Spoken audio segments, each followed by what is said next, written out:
ഇതുകൊണ്ട് വസ്വാസായ ഇൽത്തിബാസായ ആളുകളെ മടക്കാൻ അദ്ദേഹത്തിന് കഴിയില്ല. ഞാൻ ചോദിക്കട്ടെ, ഈ ഒരു ലേഖനം വന്ന് ഈ ചർച്ച വരുന്നതിന് മുമ്പ് ഇവിടെ സംസാരിച്ചവർക്കോ അല്ലാത്തവർക്കോ ഈ വിഷയത്തിൽ വല്ല സംശയവും ഉണ്ടായിട്ടുണ്ടോ? ആർക്കെങ്കിലും ഉണ്ടായിട്ടുണ്ടോ? വിജനപ്രദേശത്ത് ചെന്നാൽ ജിന്നിനോട് സഹായം ചോദിച്ചാൽ ശുരുക്കല്ലെന്ന് ആരെങ്കിലും കരുതിയിട്ടുണ്ടോ? ഒരാൾക്കുണ്ടായിട്ടില്ല. അപ്പൊ ഇൽത്തിബാസ് ഉണ്ടായത് എങ്ങനെയാണ്? ആരാണ് ഇൽത്തിബാസ് ഉണ്ടാക്കിയത്? ആരാണതിന് ഉത്തരവാദി? അതുണ്ടായ ആളുകൾക്ക് അത് മാറി എന്ന് പറഞ്ഞാലും അതുവഴി ഉണ്ടായിട്ടുള്ള ആളുകൾക്ക് പെട്ടെന്നത് പോകൂല. ഒന്ന്. രണ്ടാമത്തെ കാര്യം, സൗദി അറേബ്യയിലെ ലജനത്തുദ്ദായിമ പുറപ്പെടുവിച്ച മുഴുവൻ ഫത്വകളും അവരോട് നമ്മൾക്കിടയിൽ തർക്കമുള്ള പ്രശ്നങ്ങൾ ഓരോന്നും ചോദിച്ചാൽ അവർ പറയുന്നത് സ്വീകരിക്കാൻ ഇവിടെ പറഞ്ഞ ആളുകൾക്ക് സാധിക്കില്ല എന്ന് ഞാൻ പറയട്ടെ. ഉദാഹരണം ബാങ്കിന്റെ വെള്ളിയാഴ്ചയിലെ 2 ബാങ്കിന്റെ കാര്യത്തിൽ ഒരു ഫത്വ ചോദിക്കി. എന്താണ് അവിടുന്ന് ഫത്വ കിട്ടുക? 2. തറാവീഹിന്റെ റക്അത്തുകളുടെ എണ്ണത്തിന്റെ കാര്യത്തിൽ ഒരു ഫത്വ ചോദിക്കി. എന്താണ് അവിടെ നിന്ന് ഫത്വ കിട്ടുക? 3. സ്ത്രീകൾ ജമാഅത്തിൽ പങ്കെടുക്കുന്നതിനെ സംബന്ധിച്ച് ചോദിക്കി. എന്താണ് അവിടെ നിന്ന് ഫത്വ കിട്ടുക? അപ്പൊ കേരളത്തിലെ മുജാഹിദ് പ്രസ്ഥാനം വേറെ ഏതെങ്കിലും ഒരു സ്ഥലത്തത് 100% അംഗീകരിച്ചുകൊണ്ടല്ല പോകുന്നത്. പിന്നെ എന്തിനാ ഇത് നിങ്ങൾ പറഞ്ഞതെന്നല്ലേ? ഇത് ഇവിടെ എടുത്തു പറഞ്ഞത് കേരളത്തിൽ മാത്രം ഒറ്റപ്പെട്ട ഒരു അഭിപ്രായമല്ല. ഇത് നമ്മൾ പണ്ടേ സ്വീകരിച്ചു വന്ന അതേ രീതിയിലാണ് ഈ വിഷയത്തിൽ ഷെയ്ഖ് ഇബ്നു ബാസിന്റെ നേതൃത്വത്തിൽ ലജ്നത്തുദ്ദായിമ ഫത്വ നൽകിയിട്ടുള്ളത് എന്നതിനാണ്. പിന്നെ അവരെ ഫത്വങ്ങൾ ഇതിൽ ഉൾക്കൊള്ളിക്കേണ്ടതുണ്ടോ? സൗദി അറേബ്യയിലെ ചില പണ്ഡിതന്മാർ ചോദിച്ചതാ, നിങ്ങളവിടെ ജമിയത്തുൽ ഉണ്ടെങ്കിൽ ആ ജമിയത്ത് ഫത്വ കൊടുത്താൽ പോരെ, നിങ്ങൾ ഇതിലേക്ക് കൊടുക്കേണ്ടതുണ്ടോ എന്നാണ് രണ്ടാമത്തെ മറുപടി. ഇനി മൂന്നാമത്തെ മറുപടി, ഇതിന് അത്ര പേടി മടിയുള്ളോലല്ല ഞങ്ങളൊന്നും. ഞാൻ ഈ കഴിഞ്ഞ പ്രാവശ്യം ഞാൻ പറയാ അവിടുത്തെ സൗദി പണ്ഡിതന്മാരുമായി ഈ വിഷയം സംസാരിച്ചിട്ടുണ്ട്. ശക്തമായി അവരുമായി നമ്മുടെ വാദങ്ങൾ ഇന്നതാണ് എന്ന് കൃത്യമായി അവരുടെ മുമ്പിൽ സമർത്ഥിച്ചിട്ടുമുണ്ട്. അവസാനം ഞങ്ങൾ അതിലൊരു തീരുമാനത്തിലും എത്തിയിട്ടുണ്ട്. നമ്മുടെ നാട്ടിൽ ഈ വിഷയകമായി ഉണ്ടായിട്ടുള്ള കാര്യം, ഇന്നത്തെ സൗദി അറേബ്യയിലെ മതകാര്യ വകുപ്പ് മന്ത്രിയും ഈ വിഷയം ഗഹനമായി ചർച്ച ചെയ്യുകയും ചെയ്തിട്ടുള്ള ഷെയ്ഖ് സാലിഹ് ആൽ ഷെയ്ഖിന് ഇത് സംബന്ധമായ എഴുതി കൊടുക്കാം എന്ന് പറയുകയും അത് ഞാൻ അങ്ങോട്ട് ആവശ്യപ്പെട്ടുകൊണ്ട് ഒരു ചർച്ചയായിക്കൂടെ എന്നൊരു ഷെയ്ഖ് എന്നോട് ചോദിച്ചു. ഞാൻ അദ്ദേഹത്തോട് പറഞ്ഞു, ഇതിൽ രണ്ടഭിപ്രായമല്ലുള്ളത്. ഇതിൽ മനസ്സിലാക്കേണ്ടത്, ഒന്ന്, എല്ലാവരും ഏകകണ്ഠമായി അംഗീകരിച്ച ഒന്ന്, അതാണ് ശിർക്കാണ് എന്നത്. ആ ശിർക്കാണ് എന്നതിൽ ജമിയത്തുൽ ഉലമയിൽ അതിന്റെ എക്സിക്യൂട്ടീവിൽ ഒരാൾക്കും രണ്ടാമത്തെ അഭിപ്രായം ഇല്ല, ഏകകണ്ഠമായ തീരുമാനം. രണ്ടാമത്തത്, ഇതിന് വിരുദ്ധമായ ഒരു ഒറ്റപ്പെട്ട അഭിപ്രായം. ഈ രണ്ടഭിപ്രായം എന്ന് പറഞ്ഞൊരു തുലാസിൽ വെച്ച് തൂക്കാവതല്ല. ഇത് രണ്ടാളുകളുടെ അഭിപ്രായമല്ല. ഒന്ന്, രണ്ടാമത്തെ അഭിപ്രായം പറഞ്ഞവരിൽ പോലും പിന്നീട് അംഗീകരിച്ചിട്ടുള്ളതാണ്. ആദ്യത്തേത് അതൊരു തീരുമാനമാണ്, അത് ശരിയാണ്, വളരെ കറക്റ്റാണ്, അതുകൊണ്ട് അത് നിങ്ങൾ എഴുതിക്കോളൂ എന്ന് പറഞ്ഞു. നമ്മളത് എഴുതി കൊടുക്കുന്നുണ്ട്, നമ്മൾ കൃത്യമായി എഴുതി കൊടുക്കുന്നുണ്ട്. അതാണ് അതിനെ സംബന്ധിച്ച് പറയാനുള്ളത്. ഇനി എന്താ അടുത്ത ചോദ്യം? ഞാൻ പറഞ്ഞു കഴിഞ്ഞു അതിനെ സംബന്ധിച്ച്. ഇരിക്കാൻ പറ്റൂന്നല്ല, ആ ജാതി വർത്താനത്തൊന്നും വേണ്ട. ഞാൻ പറഞ്ഞു മനസ്സിലാകാവുന്ന നിലയ്ക്ക് ഞാൻ പറഞ്ഞു. മൂന്ന് കാര്യം ഞാൻ പറഞ്ഞു. ഒന്ന്, ആ വിഷയത്തിൽ കേരള ജമിയത്തുൽ ഉലമയുടെ ഏകകണ്ഠമായ തീരുമാനം. സക്കരിയ സ്വലാഹി പോലും ഇത് ഹറാമും വസീലത്തു ഷിർക്കും ആണ് എന്ന് അവസാനം പറഞ്ഞ അദ്ദേഹം പോലും അതിൽ നിന്ന് മടങ്ങി ഷിർക്കാണ് എന്ന് അംഗീകരിച്ച് ഒപ്പുവെച്ചു. അദ്ദേഹത്തിന് നോട്ടീസ് നൽകിയതിനു ശേഷം ഞങ്ങൾ സംസാരിച്ചപ്പോൾ ജമിയത്തുൽ ഉലമയുടെ ഈ തീരുമാനത്തിന് ശേഷം ഞാൻ അതിനെതിരിൽ, ഷിർക്കാണ് എന്നതിനെതിരിൽ ഞാൻ പ്രസംഗിച്ചിട്ടില്ല. ഞാൻ ആ തീരുമാനത്തിൽ ഉറച്ചു നിൽക്കുന്നു എന്നാണ്. ഇൽത്തിബാസ് ഇവിടെ ഉണ്ടായത് ആരാണ് ഉണ്ടാക്കിയത്? ആരാണ് പ്രചരിപ്പിച്ചത്? ഉത്തരവാദി ആരാണ്? അവർ തന്നെ അത് തീർക്കട്ടെ. 2, സൗദി അറേബ്യയിലെ ലജ്നത്തുദ്ദായിമയോട് കേരളത്തിലെ മുജാഹിദീങ്ങൾക്കിടയിൽ തർക്കമുള്ള വിഷയങ്ങളിൽ ഫത്വ ചോദിച്ച് പറയുന്നത് സ്വീകരിക്കാൻ ഇവിടെ തയ്യാറുണ്ടോ എന്ന് ചോദിക്കുന്നവർ തയ്യാറുണ്ടോ? കഴിയില്ല. 3, സൗദി അറേബ്യയിൽ ഈ കാര്യത്തിന് വേണ്ടി മുൻകൈയെടുക്കുന്ന ചിലരുണ്ട്, എനിക്കറിയാം. അവരുമായൊക്കെ ഈ വിഷയം വളരെയധികം ചർച്ച ചെയ്തിട്ടുണ്ട് ഞങ്ങൾ. എന്നിട്ട് അവിടുത്തെ അറബ് ശൈഖുമാരുമായി ചർച്ച ചെയ്തു. സാലിഹ് ആലി ശൈഖിന് ഇത് എഴുതി കൊടുക്കാം എന്ന് തീരുമാനിക്കുകയും അത് തയ്യാറാക്കുകയും ചെയ്തിട്ടുണ്ട്. അതാണ് അതിനെപ്പറ്റി. അപ്പൊ അല്ലല്ലേ എന്ന് ഇനി മറ്റേ ചോദ്യം ചോദിക്കണ്ട. അടുത്ത ചോദ്യം ആർക്കാന്ന് വിചാരിച്ചു? ഇതിനെപ്പറ്റിയുള്ളത് കഴിഞ്ഞു. അസ്സലാമു അലൈക്കും. നമ്മള് ഒരാൾ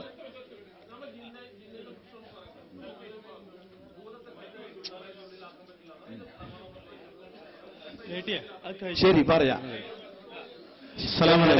ഇടയ്ക്ക് സംസാരിക്കരുത്. ഇത് പറയട്ടെ. ഭൂതത്തെ ഞാൻ ഇവിടുന്ന് നിയന്ത്രിക്കുക, അവിടുന്ന് നിങ്ങൾ സംസാരിക്കരുത്. ഫൈസൽ ഇങ്ങോട്ട് വന്നിരിക്കുക, അത് നല്ലതാണ്. അല്ലെങ്കിൽ അവിടുന്ന് ഇടയിൽ ഇങ്ങനെ അവിടുന്ന് സംസാരിക്കരുത്. ഭൂതത്തെ കെട്ടഴിക്കാൻ പിന്നെ ഉള്ളിക്കാക്കാൻ കഴിയില്ല എന്നുള്ളതിന് വല്ല പ്രമാണം, അതൊരു പ്രയോഗമാണ്. അത് ഞാൻ മറ്റേ ഭൂതത്തിയല്ല.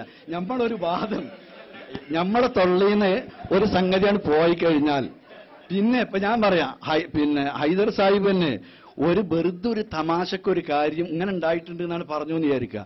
അത് ഇവിടുന്ന് ഇങ്ങോട്ട് ഇറങ്ങി ലേശം അപ്പുറത്തേക്ക് എത്തുമ്പോഴത്തേന് അത് എവിടേക്ക് എത്തും എന്നറിയാം. പിന്നെ ഹൈദർ സാഹിബ് ഞാനത് തമാശക്ക് ഇടയ്ക്ക് സംസാരിക്കരുത്.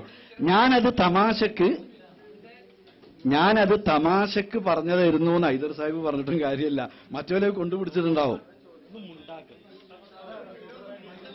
അസ്സലാമു അലൈക്കും. നമ്മള് പിന്നെ ആവശ്യമില്ലാത്ത ചർച്ചകൾ നിർത്തി അല്ലാത്തോലെ ഇറങ്ങി പോകണട്ടോ അതിൻ്റെ ഉള്ളിൽ നിന്ന്. നമ്മളൊരു മതപരമായ ഒരു വിഷയം പഠിക്കുമ്പോൾ ഒരാൾ സംസാരിക്കും, ഈ വിഷയം ഒന്ന് പൂർത്തിയാക്കട്ടെ. ഉണ്ടല്ലേ? അൻസാരി ഇരിക്കാടെ, ഇരിക്കെ സാധിക്കിരിക്കെ, ഞാൻ ചോദിക്കട്ടെ സർ. അസ്സലാമു അലൈക്കും. നമ്മള് പിന്നെ ആ വിഷയം ഒന്ന് ക്ലിയർ ചെയ്യാൻ വേണ്ടിയിട്ടാണ്. കാരണം എന്താ വെച്ചാല് ഇപ്പോ ഇന്നലെ പിന്നെ നമ്മൾ നേതാക്കന്മാർ പ്രസംഗിച്ച സന്ദർഭത്തിലും അതിലൊരു വിഷമമുണ്ട്. പിന്നെ ജിന്നിനോടുള്ള സഹായം തേട്ടം ശിർക്ക്, ജിന്നിനോടുള്ള സഹായം തേട്ടം ശിർക്ക്, ജിന്നിനോട് പ്രാർത്ഥിക്കുന്നു. അതേപോലെ തന്നെ നമ്മളെ കൗൺസിലുകളിൽ നമ്മളെ പിന്നെ പ്രസംഗങ്ങളിൽ കാര്യമായിട്ടുള്ള ഒരു ആരോപണം ശിർക്ക് ആരോപണമാണ്. അതൊരു ചെറിയ ഒരു നിസ്സാരമായ സംഗതിയല്ല. അപ്പൊ ആ ശിർക്ക് ആരോപണം വരുന്നത് പിന്നെ ഈ ഹദീസിന്റെ അടിസ്ഥാനത്തിൽ യാ ഇബാദല്ലാഹി അയ്നൂനി എന്നുള്ള ഹദീസിന്റെ അടിസ്ഥാനത്തിൽ അത് ചോദിക്കുന്നത് ശിർക്കല്ല എന്ന് പറഞ്ഞു. അതിന്റെ അടിസ്ഥാനത്തിലാണിത് ഷിർക്ക് പ്രചരിപ്പിക്കുന്നു. അത് ഷിർക്കല്ല എന്ന് പറഞ്ഞത് ശരിയാണ്. അതിന്റെ അടിസ്ഥാനത്തിൽ ജിന്നിനോട് സഹായം ചോദിക്കുന്നത് ഹലാലാണ് എന്നല്ല അതിന്റെ അർത്ഥം. അത് ഹറാമാണ്, അനനുവദനീയമാണ്. പിന്നെ രണ്ടാമതൊന്ന് പറയാനുള്ളത്, ഈ ഹദീസിന്റെ സനദ് ലൈഫാണെന്നുള്ള കാര്യത്തിൽ ഒരു തർക്കം പണ്ഡിതന്മാർക്കിടയിലില്ല. അപ്പൊ അതുകൊണ്ട് എനിക്ക് ചോദിക്കാനുള്ളത്, ഈ ഹദീസിന്റെ സനദ് ലൈഫാണ് എന്ന് പറഞ്ഞ ആളുകൾ ആരെങ്കിലും, ഒരുപാട് പണ്ഡിതന്മാർ അതിനെക്കുറിച്ച് ചർച്ച നടത്തിയിട്ടുണ്ട്. ഇബ്നു അബി ശൈബ മുതൽക്കുള്ള ആൾക്കാർ ഈ ഹദീസിന്റെ സനദിനെ കുറിച്ച് ചർച്ച നടത്തിയിട്ടുണ്ട്. അവരാരെങ്കിലും ഇതിന്റെ മത്തിന് അതല്ലെങ്കിൽ ഈ യാ ഇബാദല്ലാഹി അയ്നൂനി എന്ന് പറയുന്ന ആ സംഗതി ശിർക്കാണ് എന്ന് പറഞ്ഞിട്ടുണ്ടോ? ഏതെങ്കിലും സലഫി മുൻഗാമികളോ അല്ലെങ്കിൽ ഇപ്പൊ ജീവിച്ചിരിക്കുന്ന ആളുകളോ സലഫി പണ്ഡിതന്മാരോ ഇത് ശിർക്കാണ് എന്ന് പറഞ്ഞിട്ടുണ്ടോ? കാരണം നമ്മുടെ ജമിയത്തുൽ ഉലമയുടെ ഫത്വയില് പിന്നെ ആ ഹദീസിന്റെ ഇതിൽ തന്നെയാണ് എന്ത് കൊടുത്തിട്ടുള്ളത്? അൽബാനിന്റെ ഉദ്ധരണി അത് ശിർക്കാണെന്ന് പറഞ്ഞു കൊടുത്തിട്ടുള്ളത്. അപ്പൊ എന്താണ്? അതൊന്ന് ക്ലിയർ ചെയ്യണം. പിന്നെ അതിലൊന്നുള്ളത്, ഈ യാ ഇബാദല്ലാഹി അയ്നൂനി എന്നുള്ള ചോദ്യം ലജ്നത്തു ദായിമയിൽ ചെന്നിട്ടുണ്ടോ? ചോദ്യം അവർക്ക് കിട്ടിയിട്ടുണ്ടോ? ആ വിഷയത്തിലാണ് അവർ ഈ ഫത്വ നൽകിയിട്ടുള്ളത്. ഞാൻ മനസ്സിലാക്കുന്നത് ഈ ഒരു വിഷയത്തിലുള്ള ഫത്വ ലജ്നത്തു ദായിമയിലേക്ക് ചെന്നിട്ടില്ല. അപ്പൊ അതൊന്ന് ക്ലിയർ ചെയ്യണം. അസ്സലാമു അലൈക്കും. ഒന്നാമത് പറഞ്ഞത്, ഇവിടെയുള്ള വിഷയം ഈ ഹദീസിനെ പറ്റി അല്ല ചർച്ച ജബ്ബാർ മൗലവി ചെയ്തത് എന്ന് നമ്മൾ ആവർത്തിച്ചു പറഞ്ഞു. കേരളത്തിൽ ഈ വാദം കൊണ്ടുവന്നത് ജബ്ബാർ മൗലവിയാണ്. അദ്ദേഹം ഞാൻ ഈ ഹദീസുമായി ബന്ധപ്പെട്ടേ അല്ല ഇത് എഴുതിയത് എന്നാണ് പറഞ്ഞത്.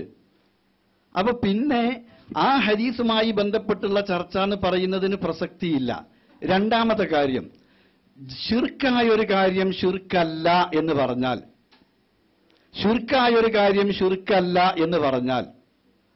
അത് ചെയ്യാം എന്ന് പല ആളുകളും പ്രാസംഗികന്മാരും മൈക്ക് കെട്ടി പ്രസംഗിക്കാൻ ഒരുമ്പെടുന്നു എന്നല്ല, ഇതിനെ ന്യായീകരിച്ചുകൊണ്ട് ശിർക്കായ ഒരു കാര്യത്തെ ഇത് ശിർക്കല്ല എന്ന് പറഞ്ഞു കൊണ്ടുപോകുന്നത് എന്താ? ശിർക്കായ ഒരു കാര്യം പ്രചരിപ്പിക്കുകയാണ്. ശിർക്കല്ല എന്ന് പറഞ്ഞാൽ അത് ചെയ്യുന്നതിന് വിരോധമല്ല എന്ന് തന്നെയല്ലേ അതിനർത്ഥം? അത് ചെയ്യാം എന്നാണോ? അതല്ല ചെയ്യാൻ പാടില്ല എന്നാണോ? ശിർക്കായൊരു കാര്യം ശിർക്കല്ല എന്ന് പറഞ്ഞാൽ അതിന്റെ അർത്ഥം നിങ്ങൾ ചെയ്യരുത് എന്നാണോ മനസ്സിലാക്കേണ്ടത്? അതല്ല ചെയ്യുന്നതിന് വിരോധമല്ല എന്നാണോ കേൾക്കുന്ന ആള് മനസ്സിലാക്കുക? ഒരുപക്ഷെ സൽമാൻ സലാഹിയെ പോലെ വിവരമുള്ള ഒരു കുറച്ചൊക്കെ ലോജിക്ക് അറിയാവുന്ന ഒരാള് ഒരു തർക്കത്തിൽ ഉത്തരം മുട്ടിക്കാൻ വേണ്ടി ഞാൻ ശിർക്കല്ല എന്ന് പറഞ്ഞിട്ടുള്ളൂ, അതിനർത്ഥം അനുവദനീയം എന്ന് ഞാൻ പറഞ്ഞിട്ടില്ലല്ലോ എന്നൊക്കെ പറയാം. പണ്ഡിതന്മാർ തമ്മിൽ ചർച്ച ചെയ്യുമ്പോൾ അങ്ങനത്തെ ആ വാക്കൊക്കെ പറഞ്ഞുകൊണ്ട് ന്യായീകരിച്ച് നോക്കാൻ പറ്റും. ഇത് വിശ്വാസവുമായി ബന്ധപ്പെട്ട പൊതുജനങ്ങളിലേക്ക് ഇറങ്ങി ഇന്ന് എന്താ ജിന്നിനോട് സഹായം ചോദിച്ചാൽ എന്ന് ചോദിക്കുകയും ഇപ്പൊ ബൈലക്സിൽ തന്നെ ഈ കഴിഞ്ഞ 2-3 ദിവസങ്ങളിൽ ഞാൻ അതിൽ ക്ലാസ് എടുത്തുകൊണ്ടിരിക്കുമ്പോ മുഖാമുഖം നടക്കുമ്പോ അതിൽ എന്താ ജിന്നിനോട് സഹായം ചോദിച്ചാൽ എന്ന ചോദ്യങ്ങൾ വരുന്നു. നമ്മുടെ ആളുകൾ അതിനെ ന്യായീകരിക്കുന്നു. ആ അവസ്ഥയിലേക്ക് കാര്യങ്ങൾ നീങ്ങിപ്പോകാൻ ഇടവന്നതെന്താ? ഈ വാദാണ് ഒന്ന്. രണ്ടാമത്, ദുർബലമായ ഈ ഹദീസിനെ അതിനെ ന്യായീകരിച്ചുകൊണ്ട് ആര് പറഞ്ഞാലും ദുർബലമായ ഹദീസ് ബേസ് ചെയ്തിട്ട് പറഞ്ഞാൽ മുജാഹിദ് പ്രസ്ഥാനം അത് സ്വീകരിക്കേണ്ട ഒരു ബാധ്യതയുമില്ല. ഇനി ഈ ഹദീസിന്റെ അടിസ്ഥാനത്തിൽ ഞാൻ ചോദിക്കുക, ഈ ഹദീസിന് മാത്രം എന്തൊരു പ്രത്യേകത? ഒരു ദുർബലമായ ഹദീസിന് ഒരു പ്രത്യേകത വെക്കണോ? വേറെ ഒരു 100 ഹദീസ് ഉണ്ടെന്ന് വിചാരിച്ചോളി, ആ ഹദീസിന്റെ ഒക്കെ അടിസ്ഥാനത്തിലാണ് ജിന്നിനോട് സഹായം ചോദിക്കുന്നത് ശിർക്കല്ല എന്ന് പറഞ്ഞാൽ അംഗീകരിക്കാൻ പറ്റുമോ? അപ്പൊ ഈ ഹദീസിന് മാത്രമായിട്ട് ഒരു പ്രത്യേകത അല്ല. ഈ ഹദീസിന് ഒരു പ്രത്യേകത ഉള്ളത് അത് നമുക്ക് സ്വീകരിക്കാൻ പാടില്ല എന്നുള്ളതാണ്. അതിൽ നിങ്ങൾക്ക് ആർക്കും തർക്കമില്ലല്ലോ. ഇനി നിങ്ങൾ നോക്കി, നമ്മൾ ഈ വാദത്തിന് നമ്മൾ ഈ സമയം കളയുന്നത് എന്തിനാ? നമ്മൾ ഒരാളെ മുശ്രിക്കാൻ ഒരാളെ പറയല്ല. ശിർക്കായ ഒരു കാര്യം ഒരാൾ ശിർക്കല്ല എന്ന് പറഞ്ഞാൽ അത് ഏറ്റുപിടിച്ച് ഇതാ പറഞ്ഞ സമയത്ത് ഇത് ഇങ്ങനെ ആക്കിയിട്ടില്ലല്ലോ, ഞങ്ങൾ ചെയ്തത് എന്താ അറിയോ? നിങ്ങളാരും അതും ചെയ്തിട്ടില്ല. അത് ചെയ്തത് അനസ് മൗലവി, ഹുസൈൻ സലഫി, പിന്നെ നമ്മളെ കൂട്ടത്തിലെ 2 പ്രധാനപ്പെട്ട, ഒന്ന് അബ്ദുൽ ഖാദർ ഹാജി, ഒന്ന് നാണി ഹാജി, സാധാരണക്കാരാ. ഇവർ 4 ആളും ഇദ്ദേഹത്തിന്റെ വീട്ടിൽ പോയി. അയാളോട് വൈകുന്നേരം വരെ സംസാരിച്ചു. അയാൾ തിരുത്തില്ല എന്ന് പറഞ്ഞു. വൈകുന്നേരം ഞാൻ നോബൽ സ്കൂളിൽ ഒരു മീറ്റിംഗിലാണ്. ഖാദർ ഹാജി ഒരു വണ്ടി എടുത്ത് വന്നു. നിങ്ങൾ വരണമെന്ന് പറഞ്ഞു. എനിക്ക് തിരുവനന്തപുരത്ത് പോകണ്ട്. ഞാൻ ഡ്രസ്സ് എടുത്ത് അവരെ കൂടെ കയറി. ഇഷ സമയം വരെ ഞാനും കൂടി സംസാരിച്ചു. ഒടുവിൽ പറഞ്ഞു, നിങ്ങൾ തിരുത്തിക്കോളി, ഞാൻ തിരുത്തൂല, എനിക്കിഷ്ടമുള്ളത് ഞാൻ നോട്ടീസാക്കി ഇറക്കും. അന്ന് അദ്ദേഹം അതിന് സമ്മതിച്ച് ആ ക്ലിയറായി നമ്മൾ തിരുത്തി പോന്നിട്ടുണ്ട്. പിന്നെ ന്യായീകരിച്ചിട്ടില്ലെങ്കിൽ അതവിടെ അടഞ്ഞു. മാത്രവുമല്ല, മുജാഹിദ് പ്രസ്ഥാനത്തിന് ഈ വാദവുമായി, ജബ്ബാർ മൗലവി എഴുതിയ വാദവുമായി ഒരു ബന്ധവുമില്ല എന്ന് 2008 ജനുവരിയാ 2010 ആഗസ്റ്റിലെ വിചിന്തനത്തിൽ നമ്മളെ അബ്ദുൽ ഖാദർ കരുവമ്പൊയില് ഇതിനെ വിമർശിച്ച് എഴുതുകയും ചെയ്തിട്ടുണ്ട്. ഇപ്പൊ മാത്രമല്ല, ഇത് ശിർക്ക് തന്നെയാണ്. ശിർക്കല്ല എന്ന് എഴുതിയത് മുജാഹിദ് പ്രസ്ഥാനത്തിന് എന്തില്ല, അതുമായിട്ട് ഒരു ബന്ധവുമില്ല, അത് ബാധകല്ല എന്ന് അദ്ദേഹം എഴുതിയിട്ടുണ്ട്. പക്ഷെ നമ്മളത് വളരെ നല്ല നിലക്ക് ഉപദേശിച്ച് ചർച്ച ചെയ്ത് സാവകാശത്തിൽ, പിന്നെ ഒരു ഇൽമിയായ പ്രശ്നം എന്നുള്ള നിലക്ക്, ഇത് മടവൂര് നമ്മളും തമ്മിൽ ആശയപരമായ പ്രശ്നം ഉണ്ടായപ്പോൾ നമ്മൾ എന്താ ചെയ്തത്? അവരുമായി പ്രബന്ധം അവരെഴുതി, നമ്മളെ ഭാഗത്തുനിന്ന് പ്രബന്ധം എഴുതി. 2 പ്രബന്ധങ്ങൾ അങ്ങോട്ടും ഇങ്ങോട്ടും കൈമാറി ചർച്ച നടന്നു. എന്നിട്ട് തീരുമാനം എടുത്തു. ആ തീരുമാനം നമ്മൾ നാട്ടിൽ അറിയിക്കുക. ഓരോ യൂണിറ്റുകാരും ഞങ്ങളെ മുന്നിൽ മടവൂരും വരട്ടെ, ഏപ്പിയും വരട്ടെ, 2 ആളും വാദപ്രതിവാദം നടത്തട്ടെ, ഞങ്ങൾ കേൾക്കട്ടെ. പ്രായോഗികമായ സംഗതിയല്ലല്ലോ അത്. അതുപോലെ ഈ വിഷയം ഉണ്ടായപ്പോൾ അതിൽ എന്താണോ പറയാനുള്ളത് അവർക്ക് പറയാനും എഴുതാനും സമർപ്പിക്കാനും ജൂറി കൂടി തീരുമാനമെടുത്ത് ഇങ്ങനെ തന്നെയാണ്. ഞാൻ ഇന്നലെ ഇവിടെ വിശദീകരിച്ചു പറഞ്ഞു. 13 ഘട്ടങ്ങൾ ഈ വിഷയത്തിൽ കഴിഞ്ഞിട്ടുണ്ട്. നിങ്ങൾ നോക്കി, നമ്മളെ നേതാക്കന്മാർ അന്ന് പറഞ്ഞ പോലെ ഇത് നിങ്ങൾ പൊതുജനങ്ങളിലേക്ക് ഇടരുത്. പൊതുജനങ്ങളിലേക്ക് ഇട്ടാൽ സംഭവിക്കാൻ പോണത് ഇപ്പൊ സംഭവിച്ചു കഴിഞ്ഞു. ഇതുകൊണ്ട് തൗഹീദിന് വല്ല ഗുണമുണ്ടോ? ഇതിന്റെ ഒക്കെ കാരണം ഇത് എഴുതി പ്രചരിപ്പിച്ച ആളുകളല്ലേ. അയാൾ പറഞ്ഞത് ഞാൻ ശിർക്കല്ലാന്നേ പറഞ്ഞിട്ടുള്ളൂ, ഇത് ചെയ്തോളിന്ന് ഞാൻ ഉദ്ദേശിച്ചിട്ടില്ല. ഇന്നത് ഹറാമാണ് നിങ്ങൾ പറയോ? ഒരിക്കലും അയാൾ പറയില്ല. യോഗത്തിൽ ആവർത്തിച്ച് പറഞ്ഞു, സങ്കടപ്പെട്ട് ആവശ്യപ്പെട്ടു, തയ്യാറായില്ല. ഞാൻ അനുവദനീയാന്നും പറയണില്ല, ഞാൻ ഹറാമാന്നും പറയണില്ല, അത് നിങ്ങളാരെങ്കിലും പറഞ്ഞോളി. അങ്ങനെ ഒഴിഞ്ഞു മാറേണ്ട കാര്യമാണോ അത്? അപ്പൊ ഈ ഹദീസിന്റെ വ്യാഖ്യാനത്തിൽ ആര് പറഞ്ഞാലും ഇങ്ങനെ ചെയ്യാമെന്ന് ആര് പറഞ്ഞാലും അയാളുടെ ഒരു വാചകം എന്നുള്ളതല്ലാതെ അത് നമുക്ക് തെളിവിനെടുക്കാനും പറ്റില്ല, അംഗീകരിക്കാനും പറ്റില്ല. ചെറിയ മുണ്ടത്തിന് നമ്മൾ അംഗീകരിക്കണില്ല എന്ന് പറഞ്ഞാലും അത് അംഗീകരിച്ചിട്ടില്ല. ഒച്ചട്ടൊന്നും പറയണ്ട. എവിടെ പറഞ്ഞാലും ശബാബിലല്ല, വേറെ എവിടെ പറഞ്ഞാലും മുജാഹിദ് പ്രസ്ഥാനത്തിന് അങ്ങനെ ഒരു വാദമല്ല, അംഗീകരിക്കൂല. എന്തിന്? ആ ശരി, അങ്ങനെ കാര്യങ്ങൾ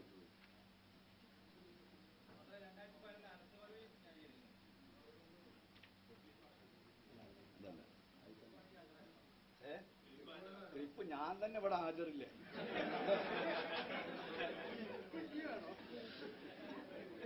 ഇത് ഞാനിവിടെ ജീവനോടുണ്ട്. ഇന്റെ പ്രസംഗത്തിന്റെ ഒരു ക്ലിപ്പ് 2 എണ്ണം ഇറങ്ങിയിട്ടുണ്ട്. ഗൾഫിൽ ആദ്യം ഇറങ്ങിയത് പ്രധാന ഭാഗം കട്ട് ചെയ്തിട്ടാണ്. രണ്ടാമത് ആ ഭാഗം കൂടി ഉൾക്കൊള്ളിച്ചിട്ട് ആദ്യം പ്രചരിപ്പിച്ചു പോയതുണ്ടല്ലോ, അത് ജനങ്ങളൊന്നായിട്ട് അങ്ങനെ ഒരു ധാരണയിലും എത്തിയിട്ടുണ്ട്. ഞാൻ മരിച്ചിട്ടില്ല, ജീവനോടുണ്ട്. എന്റെ പ്രസംഗം അത് CD ഫുള്ളായിട്ടുണ്ട്. ഇനി അതും ഞാൻ പറയാം. വല്ലാത്തൊരു സങ്കടമാണിത്. ഈ ജബ്ബാർ മൗലവിക്ക് പറ്റിയിട്ടുള്ള ഈ അബദ്ധം മുജാഹിദ് പ്രസ്ഥാനത്തിനാണ് ഒന്നടങ്കത് ബാധിക്കുന്നത്. ഞങ്ങളൊക്കെ ഈ സുന്യാളേറ്റ് ഏറ്റുമുട്ടാൻ വേണ്ടി നടക്കുന്ന ആൾക്കാരാണ്. അതുകൊണ്ട് ഇവരെ മുന്നിൽ ഞങ്ങൾ ചൂളിപ്പോവുകയാണ്. അപ്പൊ പരമാവധി ഇയാളെ എങ്ങനെ നന്നാക്കി കൂട്ടത്തിലേക്ക് കൊണ്ടുവരാൻ വേണ്ടി പ്രാർത്ഥിക്കാമെന്ന് അദ്ദേഹം പറഞ്ഞിട്ടില്ല എന്നിപ്പോ ചില ആൾക്കാർ പറയണത് അന്ന് മൊത്തത്തിൽ. പക്ഷെ ഞാൻ ഒരിക്കലും ഇത് ശിർക്കല്ലെന്ന് എന്റെ വായ കൊണ്ട്, കാരണം എന്റെ മനസ്സിലേക്ക് ഒരിക്കലും അങ്ങനെ ഒരു വിശ്വാസം കടന്നു വന്നിട്ടില്ല. വന്നിട്ടുണ്ടെങ്കിൽ എന്റെ വായ കൂടി വരാം. അങ്ങനെ വരാത്തത് കൊണ്ട് എന്റെ വായയിൽ അങ്ങനെ ഒരു വാക്ക് അയാളുടെ വാദത്തെ ന്യായീകരിച്ചു വന്നിട്ടില്ല. ഒരു ക്ലിപ്പല്ല, ഇന്ന് വരെ ഞാൻ പ്രസംഗിച്ച 10,000 ക്ലിപ്പ് കൊണ്ടും തെളിയിക്കാനൊട്ട് കഴിയില്ല. ഞാൻ പ്രസംഗിച്ചത് എന്താന്നുള്ളത്, അക്ഷരങ്ങൾ ഇതുപോലെ എഴുതി കയ്യിൽ വെച്ചത് ഇതുപോലെ പലയിടങ്ങളിലും പ്രചരിപ്പിക്കപ്പെട്ടത് കൊണ്ടാണ്. ഇത് എഴുതിയിട്ടുണ്ട്, ഞാനത് വായിച്ചു തരാം. ഇതില് ജബ്ബാർ മൗലവിയുടെ വാദവും അബ്ദുറഹ്മാൻ സലഫിയുടെ വാദവും അനസ് മൗലവിയുടെ വാദവും ഒന്നാണ് എന്നാണ് പ്രചരണം ക്ലിപ്പ് കൊണ്ട്. ഒന്നല്ല, രണ്ടും രണ്ടാണ്. അത് ഈ ക്ലിപ്പിൽ തന്നെ ഉണ്ട്. ഞാനത് മുഴുവൻ വായിക്കണമെങ്കിൽ ആ ഭാഗം, കാരണം ഈ വിഷയം ഞാനൊരു കുട്ടിന്റെ ചോദ്യം, ഇത് അവിടുന്ന് റെക്കോർഡ് ചെയ്ത ആളൊക്കെ എനിക്കറിയാം. റെക്കോർഡ് ചെയ്തിട്ട് അയാളെ കൊണ്ടുപോയി ആ CD അവിടെ കൊടുത്തിട്ടില്ല.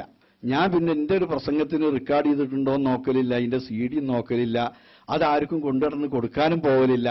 പക്ഷെ ഇത് കൊണ്ടുപോയ ആള് ആ സമയത്ത് ഇത് ഒരാളുടെ അടുക്കൽ എന്ത് ചെയ്ത് കൊണ്ടുപോയി കൊടുത്തു. നിങ്ങളിതൊന്ന് നോക്കി, ഇതൊന്ന് പരിശോധിച്ച് നോക്കി, എന്നിട്ട് കുഴപ്പമൊന്നുമില്ല, ഇറക്കാൻ പറ്റുമോ എങ്കിലും ഒന്ന് എഡിറ്റ് ചെയ്ത് തരണം. അങ്ങനെ കൊണ്ടുപോയി കൊടുത്തു. അപ്പൊ അന്ന് അയാൾക്ക്, ഇന്ന് അയാള് ആ വാദത്തിലല്ല, ഇത് ഭയങ്കര അപകടം, കൊടുക്കാൻ പാടില്ല എന്ന് പറഞ്ഞു. അയാളതവിടെ അയാളുടെ ഇതിൽ പിന്നെ കോൾഡ് സ്റ്റോറേജിൽ വെച്ചു. ഇതൊന്നും ഞാൻ അറിയണില്ല. നൊയ്മാനെ, ഞാനത് പറയുമ്പോ കേൾക്ക്, അവിടുന്ന് ഇപ്പം മന്ത്രിക്കരുത്. ഞാനത് ചോദിച്ചാണല്ലോ ചോദിച്ചത്, അതുകൊണ്ടാണ് ഞാൻ പറയണത്. അപ്പോ പിന്നെ അതങ്ങനെ കഴിഞ്ഞു. പിന്നെ ഹിഫ്സുർ റഹ്മാന്, ഓനെപ്പോഴും ചിലർ കൊണ്ടു നടക്കുന്നുണ്ട്, ഓന്റെ കാസറ്റ് ചിലർ സ്വകാര്യമായിട്ട് പ്രചരിപ്പിക്കുന്നുണ്ട്. ഒരു മുജാഹിദിന് പറ്റിയതല്ല ഓൻ്റെത്, വളരെ മോശ. അവന് ഏറ്റവും കൂടുതൽ ആശയപരമായി നേരിട്ടത് അവന്റെ വീട്ടിൽ പോയി തന്നെ സംസാരിച്ച്, അന്ന് അനക്ക് കയറിയത് ഞാൻ വേണമെങ്കിൽ ഇറക്കിത്തരാം എന്ന് വരെ ഞാനൊരു അല്പം രോഷത്തോടുകൂടി പറഞ്ഞു. ഇവൻ ആകെ അസ്വസ്ഥനായി. എന്റെ കൂടെ 6 ആളുകളുണ്ട്, ഞാൻ ഒറ്റക്കല്ല പോയത്. ഒരു അറബിയിൽ ഒരു ഇബാറത്ത് വായിക്കാൻ അറിയാത്ത ഇവനാണ് മതം ആധികാരികമായി പറയുന്നത്. ഒരക്ഷരം, ഒരു തെളിവും കാര്യവും നോക്കിയിട്ട് പറയാൻ കഴിയില്ല. ഈ വിഷയത്തിൽ ഇങ്ങനെ സൈറ്റിൽ നിന്ന് അവിടുന്ന് കോപ്പി ചെയ്തിട്ട് ഒരു സൈറ്റ് ഉണ്ടാക്കി കൊണ്ടു നടക്കുക. അതൊക്കെ അന്ന് കൃത്യമായിട്ട് ഓന്റെ മുമ്പിൽ ഈ 6 ആളുകളെ സാക്ഷി നിർത്തിയിട്ട് ഞാൻ തെളിയിച്ചു കൊടുത്തു പോകുന്നതാ. അതുകൊണ്ടാണ് എന്നെ ഏറ്റവും മോശമായി അവൻ പിന്നെ വിമർശിച്ചുകൊണ്ട് നടക്കുന്നത്. ആ CD നമ്മളെ പ്രവർത്തകന്മാരല്ല പ്രചരിപ്പിക്കേണ്ടത് എന്ന് എനിക്കൊരു അഭിപ്രായമുണ്ട്. പോട്ടെ. ഈ ഹിഫ്സുർ റഹ്മാന് ഈ CD കൊണ്ടുപോയി കൊടുക്കുന്നു. എന്നിട്ട് അവൻ അതിൽ നിന്ന് കട്ട് ചെയ്തിട്ട് അവന് പറ്റിയ വിധത്തിൽ കൊടുത്തിട്ട് അതിന് മറുപടി പറയാം, സലഫിക്ക് മറുപടി എന്നിട്ട് ആ CD ആണ് ഇപ്പൊ കൊണ്ടു നടക്കുന്നത്. മനസ്സിലായില്ലേ? ഇത് എന്നോട് പറഞ്ഞത് ആ CD വാങ്ങി കണ്ട ഒരാളുകൾ ജാമ്യ ചെയ്ത പ്രസംഗം കട്ട് ചെയ്തിട്ടാണല്ലോ, അതെങ്ങനെയാ ഓന് കിട്ടിയത്? അപ്പൊ നമ്മളെ ആളുകൾക്ക് പണിപ്പോ നമ്മളെ ശത്രുക്കളായ ആളുകൾക്ക് ഇങ്ങനത്തതൊക്കെ കൊണ്ടുപോയി കൊടുക്കലാണ്. അതും കഴിഞ്ഞു. പിന്നെ ഇപ്പൊ ഈ വിഷയത്തിൽ ജിന്നിന്റെ വാദത്തിന് അനുകൂലമായി പലരും ഗവേഷണം ചെയ്തുകൊണ്ടിരിക്കുക. അങ്ങനെ ചെയ്തുകൊണ്ടിരിക്കുന്നതിനിടയിലാണ് എന്ത് ചെയ്തിട്ടുള്ളത്? ഈ സാധനം കണ്ടെത്തിയിട്ടുള്ളത്. അപ്പൊ സെലഫിക്കും ഇതേ വാദാണ്. എന്റെ അടുക്കല് ഷുക്കൂർ സ്വലാഹി കൊണ്ടുവന്നിട്ട് കേൾപ്പിച്ചു. ഞാൻ പറഞ്ഞു, ഷുക്കൂർ, എനിക്കൊരിക്കലും ഇങ്ങനെ എന്റെ മനസ്സിൽ ഇങ്ങനെ ഒരു വാദം ഉണ്ടായിട്ടില്ല. അതുകൊണ്ട് ഇത് ശിർക്കല്ല എന്ന ജബ്ബാർ മൗലവിന്റെ വാദം ഞാൻ പറയാൻ ഒരു സാധ്യതയില്ല. പക്ഷെ ഇതൊരു ക്ലിപ്പാണ്. ഇതിന്റെ അപ്പുറത്ത് മുറിച്ചോ എന്ന് പറയണമെങ്കിൽ പൂർണ്ണമായിട്ട് കിട്ടണം. അതെവിടുന്നെങ്കിലും കിട്ടുമെങ്കിൽ ഞാൻ പറയും. ഇല്ലെങ്കിൽ ഞാൻ ഒരു ദിനപത്രത്തിലും വിചിന്തനത്തിലും എന്റെ സ്വന്തം പൈസ കൊടുത്ത് പരസ്യം ചെയ്യും. ഇങ്ങനൊരു ക്ലിപ്പുണ്ട്. ഇത് അതിന്റെ അപ്പുറവും ഇപ്പുറവും നോക്കാൻ എനിക്ക് മുഴുവൻ കിട്ടിയിട്ടില്ല. ഈ വാദം തെറ്റാണ്. അതുകൊണ്ട് ഇതെന്റെ വാദമായി നിങ്ങൾ അംഗീകരിക്കരുതെന്ന് ഞാൻ പരസ്യം ചെയ്യും എന്ന് ഞാൻ പറഞ്ഞു. അവിടുന്ന് കുറച്ച് ദിവസം കഴിഞ്ഞപ്പോ ആളെ തന്നെ വേണമെങ്കിൽ പറയാം.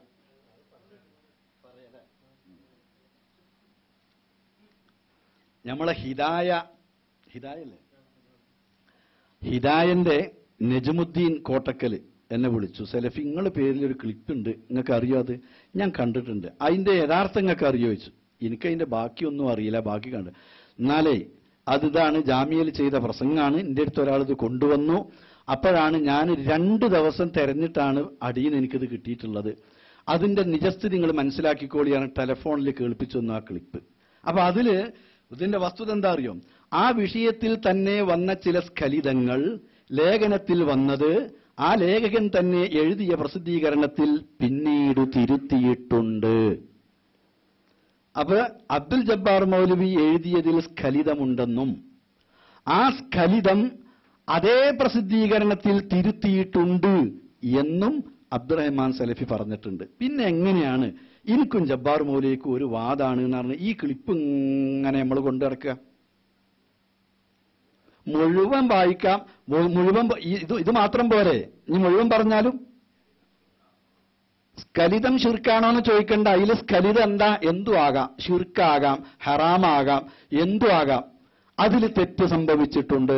കാരണം എന്താ അറിയാം, ആദ്യത്തിലൊക്കെ നിങ്ങളിപ്പോ നമ്മൾ എന്തെങ്കിലും ഇത്ര ഗൗരവത്തിൽ 5-6 കൊല്ലം ഇത് ചർച്ച ചെയ്ത് 13 നടപടി സ്വീകരിച്ച് അവസാനം ഇത് തുറന്നു പറഞ്ഞിട്ടും ഇങ്ങനെയാണല്ലോ പറയുന്നത്.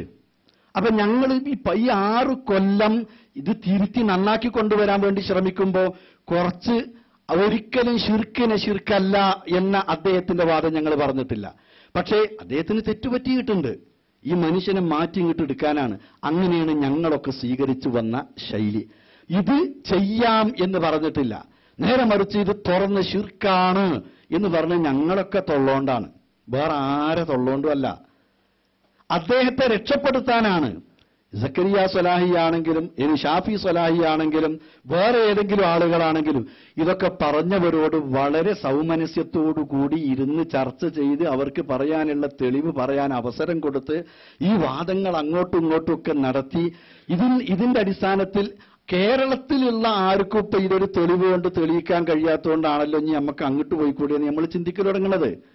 അപ്പൊ അവിടെയുള്ള ഒരു പണ്ടേ ഇതിൽ തീരുമാനമെടുത്ത് തന്നതാണ്. ഇപ്പൊ ചെന്ന് ചോദിച്ചപ്പോഴും അബ്ദുറഹ്മാൻ മദീനിയും അതേപോലെ തന്നെ സലീം ചാലിയവും കൂടി രണ്ടുപേരും കൂടി അവിടെ ലജ്നത്തു ദായിമയിൽ അവിടെ ദാറുൽ ഇഫ്തയുടെ ഓഫീസിൽ പോയി.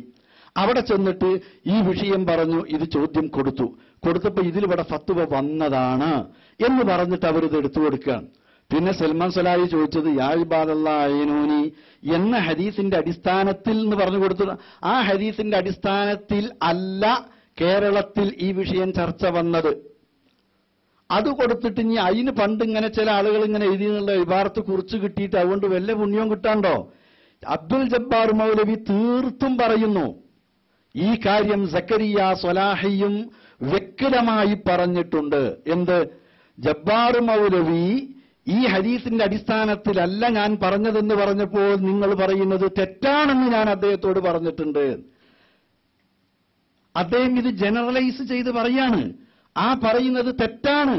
കേരളത്തിൽ ജബ്ബാർ മൗലവിയാണ് തുടക്കം കുറിച്ചത്. ആ ജബ്ബാർ മൗലവിന്റെ പേരിലാണ് ന്യായീകരിക്കുന്നവർ ന്യായീകരിക്കുന്നത്, എതിർക്കുന്നവർ എതിർക്കുന്നത്. അദ്ദേഹത്തിന്റെ പേരിലാണ് നടപടി വന്നത്. അദ്ദേഹം യാൽബാലല്ല അയ്നൂനി എന്ന ഹദീസിന്റെ അടിസ്ഥാനത്തിൽ പറഞ്ഞു എന്നത് അദ്ദേഹത്തിന്റെ പേരിൽ തന്നെ കളവാണ് പറയുന്നത്. അതുകൊണ്ടാണ് അത് എഴുതി കൊടുക്കേണ്ട പ്രശ്നമല്ല, നമ്മുടെ നാട്ടിലുള്ള പ്രശ്നത്തെ പറ്റിയാണല്ലോ. പക്ഷെ ജമിയത്തുലമ ഒരു ഫത്വ എഴുതിയപ്പോ ആ വിഷയത്തിലുള്ളതും പറഞ്ഞു. പിന്നെ ഇനി ഈ ഒരു ആശയം കിടക്കുന്നത് ഈ ഒരു ഹദീസുമ്മലാണ്. ആ ഹദീസ് മുജാഹിദ് പ്രസ്ഥാനത്തെ സംബന്ധിച്ചിടത്തോളം ലൈഫാണ്. അതുകൊണ്ട് അതിലെ ഇബാദുള്ള കൊണ്ട് ഉള്ള ഉദ്ദേശം ആരായാലും പ്രശ്നമേ അല്ല എന്ന നിലപാടാണ് മുജാഹിദ് കേരള ജമിയത്തുലമക്ക്, മുജാഹിദ് പ്രസ്ഥാനത്തിന് ആ വിഷയത്തിലുള്ളത് എന്നതാണ്. എന്റെ ക്ലിപ്പിങ്ങിൽ ഇനിയിപ്പോ ഞാൻ അത് മുഴുവൻ വായിക്കാത്തതുകൊണ്ട് ഇതിൽ വല്ല കുഴപ്പമുണ്ടോ എന്ന് വിചാരിക്കണ്ട. അവിടെ ഒരു പ്രയോഗമുണ്ട്, അത് നേരത്തെ അങ്ങനെ ഉണ്ടായിരുന്നില്ല. നേരത്തെ മനുഷ്യ കഴിവിന് അതീതമായ, കാര്യകാരണ ബന്ധങ്ങൾക്ക് അതീതമായ എന്നൊക്കെ പറയല്. ഈ ഇടക്കാലത്ത് ചില ആളുകൾ സൃഷ്ടികളുടെ കഴിവിന് അതീതമായ എന്നൊരു പ്രയോഗം ഉപയോഗിക്കാൻ തുടങ്ങി. അത് പണ്ട് ചില ആളുകൾ ഉപയോഗിച്ചിട്ടുണ്ട്.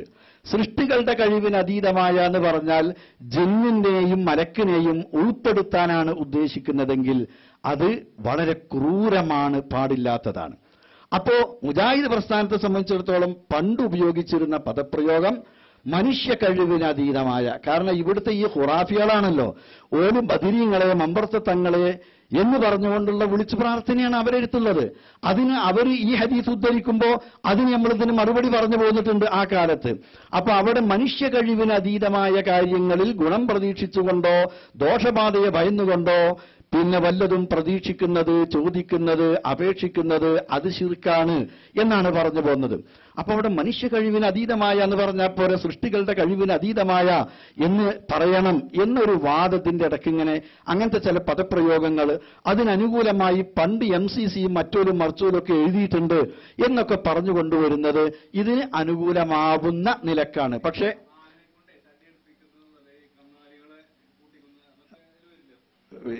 ഞാൻ പറയട്ടെ, പിന്നെ അത് മനുഷ്യ കഴിവിന് അതീതമായ പറഞ്ഞാൽ ഇതൊന്നും ഇപ്പൊ ഇവിടെ സാധാരണ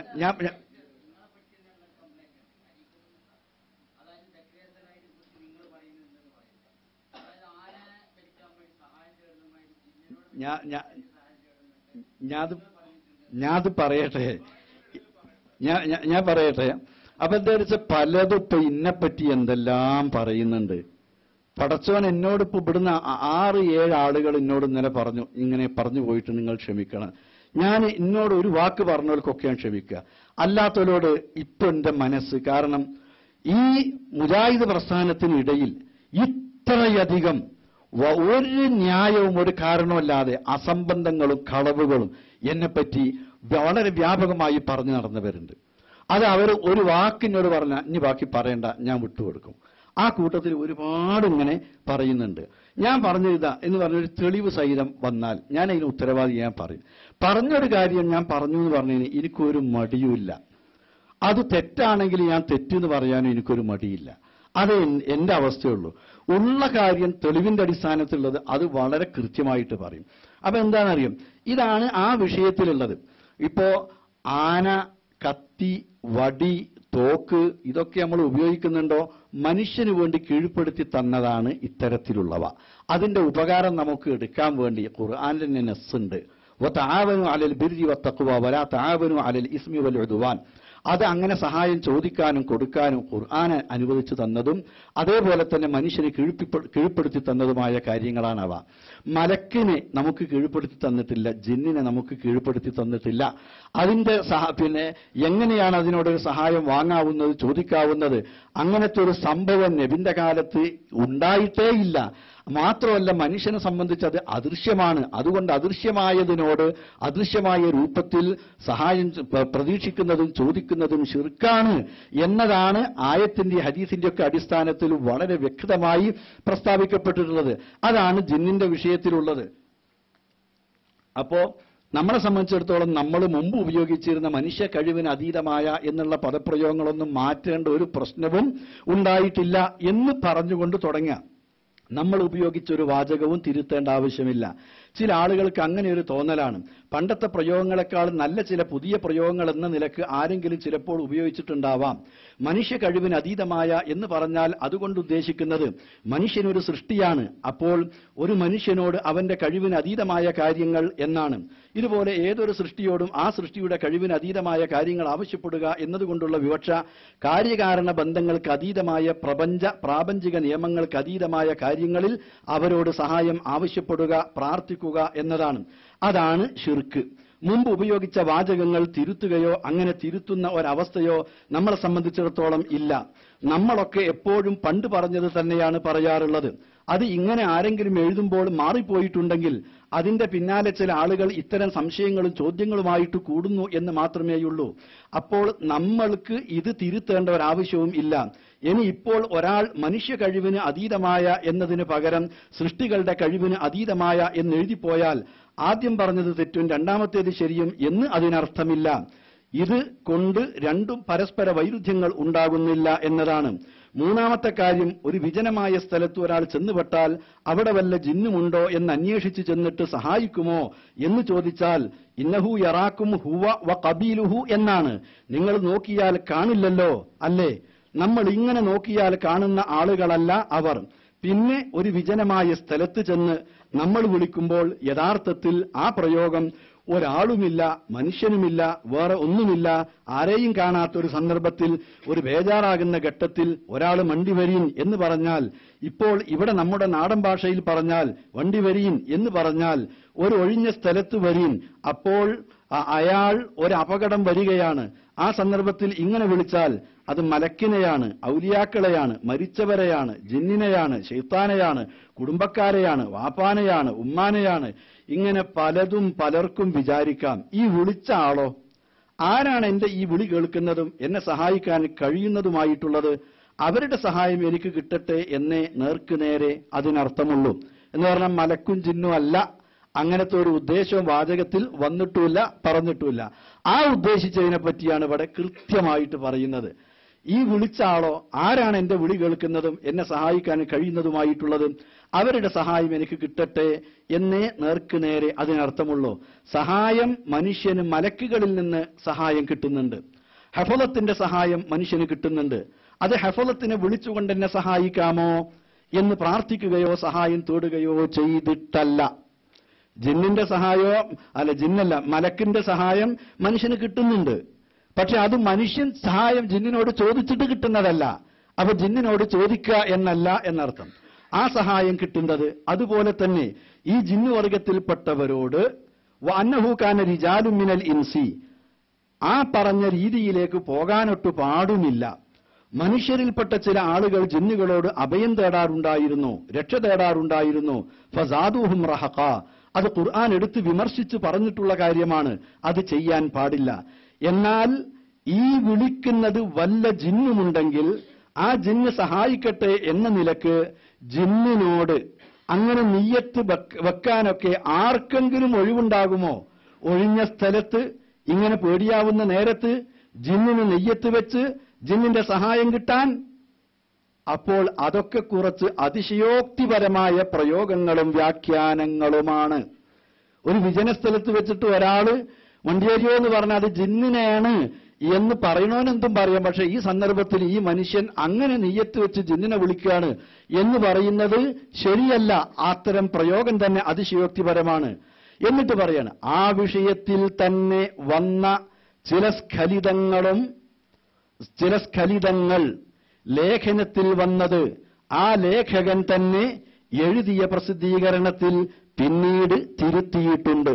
ശിർക്കല്ല എന്ന അബ്ദുൽ ജബ്ബാർ മൗലവിയുടെ വാചകം ഈ പറഞ്ഞയിടത്തോ ഈ പ്രസംഗത്തിൽ അല്ലാത്തിടത്തോ ഒരിക്കലും കാണിക്കാൻ കഴിയില്ല. പക്ഷെ അന്ന് ഈ സുന്നികളുമായി ഏറ്റുമുട്ടുമ്പോൾ നമ്മളിങ്ങനെ രണ്ടാണല്ലോ, നമുക്കിങ്ങനെ രണ്ട് വാദമാണല്ലോ എന്നുള്ളത് ഞങ്ങൾക്ക് വലിയ വിഷമം സൃഷ്ടിച്ചൊരു കാര്യവും, രണ്ട്, ഇവരെ തിരിച്ച് നമ്മുടെ കൂട്ടത്തിലേക്ക് കൊണ്ടുവരാൻ ആത്മാർത്ഥമായി ഘട്ടം ഘട്ടമായി പണിയെടുക്കുകയും ചെയ്തവരാണ്. അതുകൊണ്ട് ഈ കാര്യം പറയുന്നിടത്ത് ഈ വിഷയത്തിൽ ജമിയത്തുൽ ഉലമ ഗണ്യമായൊരു തീരുമാനമെടുത്ത് അതൊരു സർക്കുലറായി അയക്കുന്നത് വരെ ഞങ്ങൾ അത് പറയുമ്പോൾ ശിർക്കല്ല എന്നുള്ള നിലക്ക് ഞാൻ ഒരിക്കലും പറഞ്ഞിട്ടില്ല. അത് ഇന്ന് വരെ ഇത്ര ഞാനിപ്പോ ഇതിന്റെ അവസ്ഥ ചിലപ്പോൾ സങ്കടം തോന്നും. ഞാനിപ്പോ സൗദിയെ പോയപ്പോൾ എന്റെ കാലിന്റെ ഞെരിയാണിന്റെ അവിടെ നീര് വന്ന് വേദനയായിട്ട് നടക്കാൻ വയ്യ. അപ്പൊ ഞാൻ ചെന്ന 2 ആഴ്ച ഞാൻ ഉംറ ചെയ്തിട്ടില്ല. അപ്പൊ നാട്ടിലൊക്കെ മൂപ്പര് മുടി നീട്ടിയിട്ട് അങ്ങനെ നടക്കണു, ഉംറയും കൂടിയും ചെയ്തിട്ടില്ല. ആ TP അഹമ്മദ് മദനിയൊക്കെ വന്ന ഉടനെ തന്നെ ഉംറ ചെയ്ത് ഇങ്ങനെ ഭൂതക്കണ്ണാട വെച്ച് എന്നെ വിമർശിക്കാൻ വേണ്ടി നടന്നതുകൊണ്ട് ഈ വാദത്തിന് തെളിവുണ്ടാവില്ലല്ലോ, ഇതിന് തെളിവുണ്ടാവില്ലല്ലോ. ഇത്ര മാത്രമേ ഉള്ളൂ. ഇതല്ലാത്ത നിലക്ക് ഇനി എവിടുന്നെങ്കിലും നിങ്ങൾ കണ്ടാൽ ഞാൻ നിങ്ങളോടാണ് പറയുന്നത്, ഇത് ശിർക്കാണ്. ശിർക്കല്ലെന്ന വാദം എന്റെ മനസ്സിൽ ഇതുവരെ ഉണ്ടായിട്ടില്ല. അള്ളാഹ് ഈ വിശ്വാസത്തിൽ തന്നെ ജീവിച്ചു മരിക്കാൻ എന്നെ സഹായിക്കട്ടെ, നമ്മളെ ഓരോരുത്തരെയും സഹായിക്കട്ടെ. ഇതാണ് എന്റെ നിലപാട്. ഇനി എവിടുന്ന് ആര് കൊണ്ടുവന്നാലും ഞാൻ പറഞ്ഞിട്ടുണ്ടെങ്കിൽ തന്നെ തെറ്റ, പക്ഷെ ഞാൻ പറഞ്ഞിട്ടില്ല. കാരണം എന്റെ മനസ്സിലേക്ക് ഏതെങ്കിലും ഒരു നിമിഷത്തിൽ ഇത് ശിർക്കല്ലെന്ന് കടന്നു വന്നിട്ടേയില്ല. ഞാൻ ജനിച്ച് കുറച്ച് പഠിച്ച് പ്രസംഗിക്കാൻ തുടങ്ങിയ കാലം തൊട്ട് ഈ ശിർക്കിനും ബിദഅത്തിനും എതിരിൽ ഖുറാഫികൾക്ക്, ജമാഅത്തുകാർക്ക്, അതേപോലെ തന്നെ ചേകനൂരിന് ഇവർക്കൊക്കെ എതിരിൽ നമ്മൾ നിശ്ചോട്ടൂത്തൊക്കെ വരുന്നതിന്റെ മുമ്പ് കുറെ യഥാഹി ധർമ്മസ്യ ഗ്ലാനിർഭവതി ഭാരത ലിംഗച്ഛേദി യഥാഹീനാന്നൊക്കെ പറഞ്ഞ് കുറച്ച് അതും പാടി നടന്നിരുന്നു. പിന്നെ അത് നല്ലൊരു സെറ്റപ്പിൽ ഇങ്ങനെ വന്നപ്പോൾ ഞാൻ ആ ഭാഗത്തു നിന്നൊക്കെ വിട്ടതാണ്. ഇങ്ങനെയല്ലാതെ പ്രധാനമായുള്ള ഫീൽഡ് നിങ്ങൾക്ക് അറിയാലോ. എന്നിട്ട് ഇത് ഈ ശിർക്കല്ല എന്ന് പറയേണ്ട ഒരു അവസ്ഥ എന്നെ സംബന്ധിച്ചില്ല. ഇതാണ് അബ്ദുൽ ജബ്ബാർ മൗലവിന്റെ വാദവും അബ്ദുറഹ്മാൻ സലഫിന്റെ വാദവും ഒന്നാണ്, ഒന്നല്ല. പിന്നെ ആദ്യത്തില് ഞാൻ പറഞ്ഞല്ലോ, അവരൊക്കെ ഒന്ന് സുന്നികളെ മുന്നിൽ നമ്മൾ രണ്ടാം തോന്നാത്ത നിലക്ക് ഒരു സൂത്രത്തില് എന്ന് പറഞ്ഞാൽ പ്രാർത്ഥിക്കാന്ന് പറഞ്ഞിട്ടുണ്ടോ? അത് നമുക്ക് പറഞ്ഞു നടക്കേണ്ട ഒരു സമയമുണ്ട്. അത് അത്രയും സാവകാശം കൊടുത്ത് എല്ലാ ചർച്ചയും കഴിഞ്ഞു അയാളോട് ഞങ്ങൾ അവസാനം പറഞ്ഞു, മൗലവി ഞാനാ പറഞ്ഞത്. ഞാൻ പറഞ്ഞു, ഒരു സങ്കടത്തോടു കൂടി പറഞ്ഞു, തൗഹീദിന്റെ വിഷയം നമ്മൾ ഒന്നിച്ചു നിൽക്കേണ്ട ഒരു കാര്യമാണിത്. ഇതിൽ നിങ്ങൾ മൗലവി ഒന്നുകൂടി ആലോചിച്ച് പറയും. അദ്ദേഹം പറഞ്ഞത് എന്താ അറിയോ? ഞാൻ അതിൽ തന്നെ ഉറച്ചു നിൽക്കുന്നു. മീറ്റിംഗ് പിരിയുമ്പോൾ യാ ഇബാദല്ലാഹ് ഈനൂനി, യാ ഇബാദല്ലാഹ് അഗീഹൂനി എന്നൊരു പരിഹാസവും പരിഹസിച്ചുകൊണ്ട് അവിടുന്ന് ഇറങ്ങിപ്പോ. 1 മാസം പിന്നെയും സമയം കൊടുത്തു. അത് ആ ചർച്ചയിലും ഏകകണ്ഠമായി അദ്ദേഹം അല്ലാത്ത ആരും ഒരാൾ അതിൽ നിന്ന് വ്യത്യാസം ഉണ്ടെന്ന അയാൾ മീറ്റിങ്ങിന് വന്നിട്ടില്ല. അത് ഷാഫി സലാഹിയാണ്. അതാണ് നേരത്തെ പറഞ്ഞത്. അയാൾ ഇപ്പോഴും അതിൽ ഉറച്ചു നിൽക്കുന്നുണ്ട് എന്ന് അയാൾ പിന്നെ പറഞ്ഞിട്ടുണ്ട് എന്നാണ്.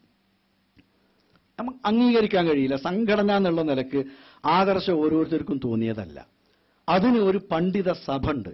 ആ പണ്ഡിത സഭയിൽ ഒരാളുടെ അഭിപ്രായം എടുത്ത് മൂളിപ്പോണോലൊന്നും അല്ല മുജാഹിദീങ്ങൾ. ടീപ്പിനെയും ഏപ്പിനെയും അഹമ്മദ് മദനിയും ഇവരൊക്കെ നിങ്ങൾക്ക് അറിയാലോ. ഈ കൂട്ടത്തിൽ ഞങ്ങളെ കൂട്ടത്തിൽ സക്കരിയ സലാഹി ഉണ്ട്.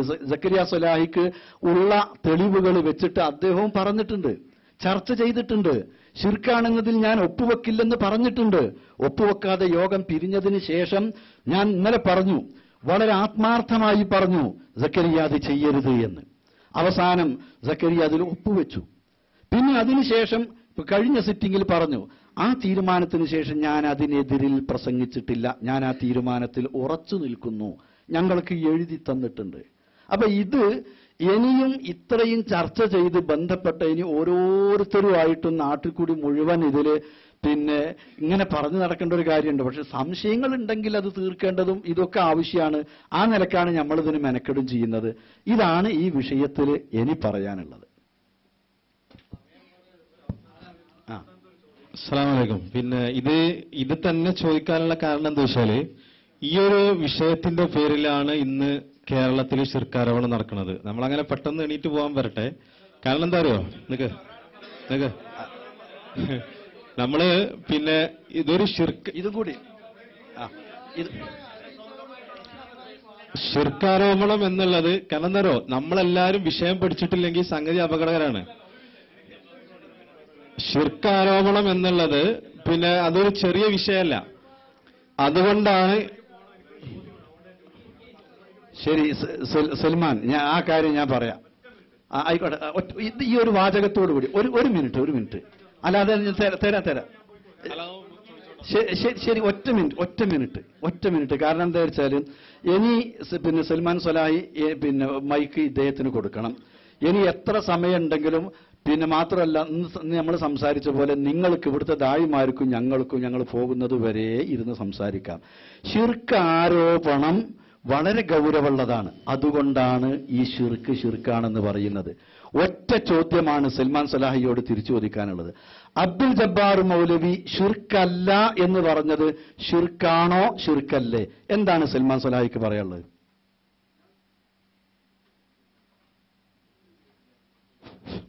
ഞാൻ ഇതിന്റെ തുടക്കത്തിൽ ഞാൻ ആ വിഷയം അതായത് എന്റെ ചോദ്യത്തിന് പറഞ്ഞാൽ മതി. ഇപ്പൊ ആണോ അല്ലേന്ന് സംസാരിക്കുക. ഞാൻ പറഞ്ഞെന്താ വെച്ചാല് നോമാന് സംസാരിക്കരുത്. കുറെ സമയമായി അസ്വസ്ഥമായിട്ട് കാണുന്നു. ഇന്നലെ അതേപോലെ കണ്ടിട്ടുണ്ട്. ആണോ അല്ലേന്ന് പറയാം. ബാക്കി നമുക്ക് പിന്നെ പറയാം. ഇനി ഇദ്ദേഹത്തിനുള്ള ചാൻസ് കൊടുക്കാം. കാരണം എന്താ അറിയോ, ആണോ അല്ലേന്ന് പറയുമ്പോൾ ഒരു ദീനിന്റെ വിഷയമാണ്. എനിക്ക് അങ്ങനെ പറയാൻ പറ്റില്ല. മതി. ഇനി നിർത്തിക്കും. ഇനി ഇദ്ദേഹം പറഞ്ഞു അല്ലേ സർ, മതി. ആണോ അല്ലേന്ന് പറയാൻ പറ്റൂല അറിഞ്ഞില്ലേ? ശരി, ബാക്കി പിന്നെ പറയാം. അത് സംസാരിക്കാം. ഇരിക്ക് സൽമാൻ, ഇരിക്ക് സൽമാൻ. ഇപ്പൊ ഇരിക്കണം. ഒരു ചോദ്യം കൂടി. ഇപ്പൊ ഇരിക്കണം. ഞാൻ ഇരിക്കണം എന്ന് പറഞ്ഞാൽ ഇരിക്കണം.